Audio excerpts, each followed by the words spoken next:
What is up, my good friends? I am here today because I haven't made a video in a while. I'm actually working on a really long video. That's gonna take a while. So I thought I'd just do a quick tag to get a video out there, and it's fun. This tag is the historical fiction reader tag. Sorry about the reflection in my glasses. I'm looking down at the questions on my screen. So this tag was created by ARG Schooling. I will put her channel and her link in the description below. I can't roll my R's, so I'm sure I'm not saying it right. But these are just quick questions for people like me who read and write historical fiction, and it's gonna be great. So here we go. What is your favorite time period to read about? So that is, there's normally three. There's the end of the American Civil War, World War I, and the American Revolution. Hyper-patriotic, I know.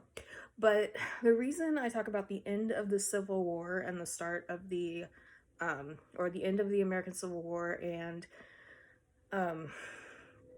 World War I is because the battle tactics were really tragic, and because they used such modern weaponry, yet they had almost non-existent battle tactics. Like, they would just sit in a trench forever and bomb the hell out of each other, which is not good. But I think there's a lot of psychological effects and emotions that are good to be explored. And then the American Revolution is just fun. I mean, think of like something like Hamilton or Johnny Tremaine. I mean, it just feels like cozy to me. So what book made you fall in love with historical fiction? That one's kind of hard because historical fiction, I've just been reading and writing it my whole life. But this book is kind of problematic, but you can see it right here. I read it in the 8th grade, called Across 5 Aprils, about the American Civil War. And that kind of made me focus on the Civil War a lot. The book's problematic in that it features like a 14-year-old who's in love with a 20-year-old, which was probably not that uncommon in 1861, but I think we could still say that 14-year-olds and 14-year-olds now and in 1861 could not consent. So I finished Across 5 Aprils. I didn't like it nearly as much as I did when I was 14 when I first read it, but I can't in good conscience give it away because I don't want anybody to read it because I think it has problematic content, and I don't want like a 14-year-old to read it and be like, I'm just as mature as the girl in this book. I can totally date a 20-year-old. No, you can't. No, it is not cool on 20-year-olds. Now that I'm over the age 20, I'm sitting there reading that book thinking, why is this 20-year-old teacher interested in a 14-year-old girl? Like, come on. But that's unfortunately going to be my answer. I want to get rid of this book, but I'd have to throw it away, and if I threw it away I would feel like a Nazi, so I just keep it on my shelf. Don't read that book ever. Okay, and then the next question is, what period or book would you want to visit and why? This is a complicated answer because of my health problems, mental and physical, but mostly mental. I am very grateful I get to live right now and get modern healthcare and am able to be a productive member of society. Whereas 100 years ago or even 50 years ago, I would have been locked in an asylum or given a lobotomy because of behaviors I had when I was a teenager that I couldn't control.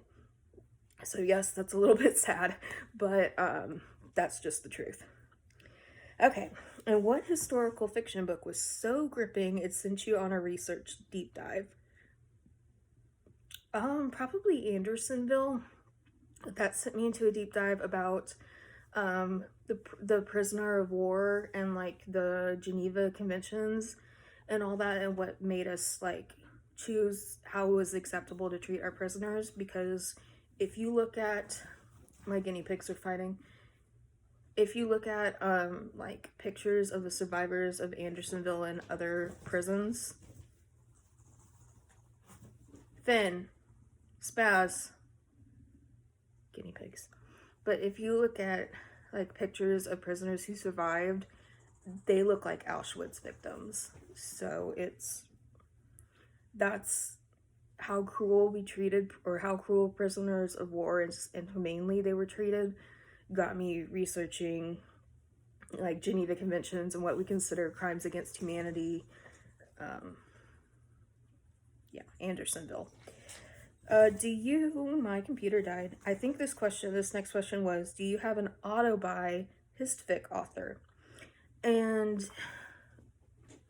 I don't really have any auto by authors. I was at Barnes & Noble yesterday with my brother and to see if they have any Kristen Hanna books. I recently read The Four Winds, but I was not very impressed by it. You can see I have The Nightingale right there, but I haven't started it yet because I'm totally burned out on World War II fiction.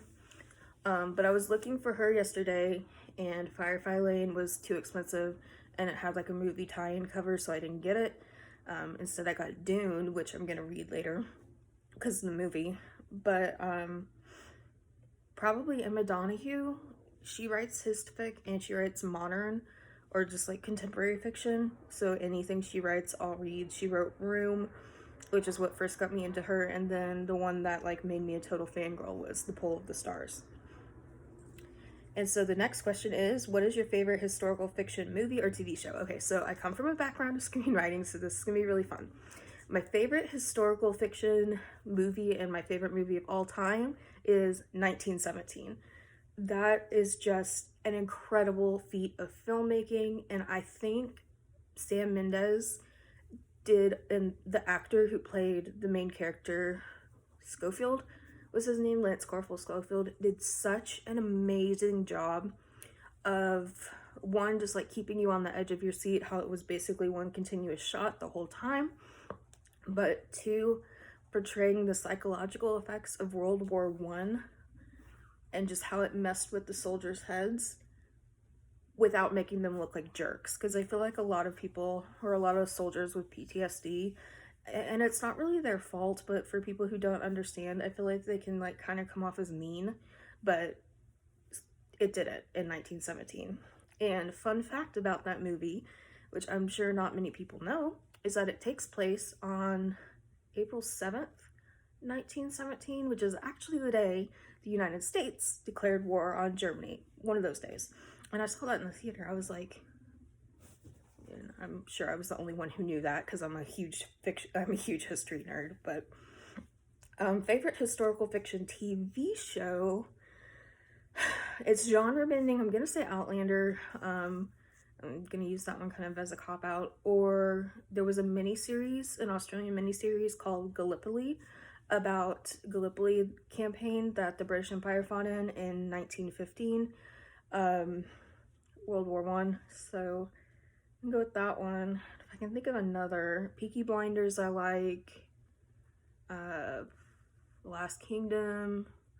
There are a lot. Costume dramas, I really like costume dramas. I haven't gotten into Turn, but where are you? John Adams, right there. Awesome miniseries. Queen's Gambit, I mean, they're all great. Okay, last question. Histfic, or historical fiction, is often overlooked or underhyped in the booktube community. Which one would you recommend that would hook any reader on the genre? I'm gonna say The Pull of the Stars by Emma Donoghue.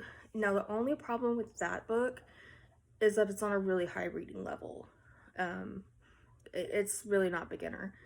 But that one's about Spanish flu and a nurse who works in a maternity ward, and during the pandemic, and how hospitals had to adjust, and just how terrible childbirth is and was. Like, no thank you. But then a good one for a beginner would be Fever 1793, which also is about an epidemic. That's kind of like a later middle grade, earlier YA book, and it talks about the yellow fever epidemic in Philadelphia in, I think it's 1792, 93, 94. I sold that book to Half Price Books, so I'm not sure. And then also the Outlander books for women, definitely. I don't know if men would like it that much. I know Kristen Hanna's popular. I don't really like her that much, just because, well, I mean, I've only read one book by her, and I just wasn't impressed. I've heard how great she is, and I just didn't think the book was that great. But I will read The Nightingale and I will read Dragonfly Lane. Susan Meisner is a good author too. She has great storytelling talent, but her book called As Bright as Heaven, which again is about Spanish flu, it was written in first person present tense, which I do not think works well for historical fiction. There's also North and South, which is about Civil War, and I had another one in my head, but I forgot. Yeah, North and South, which is about the Civil War, and then, I mean, Pillars of the Earth, Ken Follett books. I know a lot of people like him. I think he's gross. I think his sex scenes are disgusting because he's like obsessed with pubic hair. But other than that, a lot of people do like him. I don't think he's a very good storyteller. I don't think his stories have a lot of continuity, but a lot of people really like him because he's, quote, detailed, but I don't think so. I think his characters are really one note. But I will say, is if you like fantasy, if you are a big fantasy nerd, take a moment and read a historical fiction novel or tome. It's not that dissimilar in fantasy in that it's very removed from where we are now. It's a completely different world. There's lots of world building. Characters kind of think differently and act differently than we do because it's a different world. So if you like kind of like Wheel of Time and Game of Thrones, I think Philippa Gregory is a good place to start. She does have a lot of sex in her books, but I mean, that doesn't really bother me. I don't really like it either, but it's part of life. Sex happens. So, I mean, including it in books is realistic, so it's real life, even though it was life a long time ago. So Philippa Gregory, she's probably best known for The Other Boleyn Girl. The only problem with her is that she's not very historically accurate, but it's historical fiction, so there's like artistic license. But in The Other Boleyn Girl, they portray Anne as being older than Mary, and there's like one historical scholar who thinks she was like 32 when she died, and there's only one based on a letter she wrote, but really she was like 28, 26. So she would have been younger than Mary, we think. One scholar thinks she might have been older, and based on that, Philippa Gregory made her The Other Boleyn Girl. But Mary was the first to like have an affair with Henry VIII and all that. So I think our books are really accessible, but don't, like, if you're into studying history, don't look into her because she's not super accurate. But she is a good storyteller. And so that's it. Who am I going to tag? Anybody who sees this, because chances are if you see this, you like historical fiction. So that's going to be it for today. I know it's a weird camera angle. Sorry about the Dutch angle, but I'm working on a really long vlog that is going to hopefully be up soon, but I'm just not finished reading for it. So keep reading, keep writing, keep loving words, and I will see you next time.